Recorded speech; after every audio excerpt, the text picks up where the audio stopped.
مش عم نخلص. لك يا بابا كلنا قرينا كورني. لا كورني ولا طه حسين، عيفني. شو رايك شوية انجليزي؟ لا. ليه صار لك 6 اشهر بلا مدرسة؟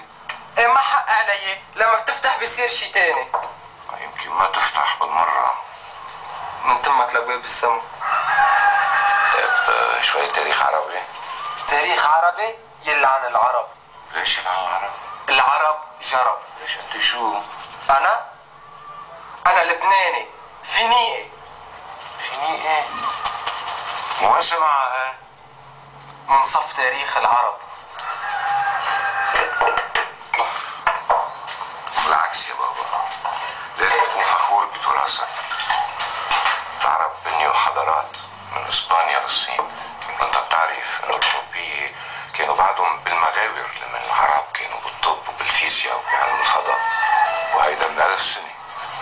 ايه من 1000 سنة، روح هلا شوف. ما بقدر لومك. صح هالايام العرب برموا ظهرهم علينا. لا مش بس العرب، العالم كله برم ظهره على لبنان. بس كمان اذا ما درست ما بتتخرج، بدون شهاده بتنتهي مثل ابن عمك خليل بيح فلافل. فلافل؟ انا بموت بالفلافل.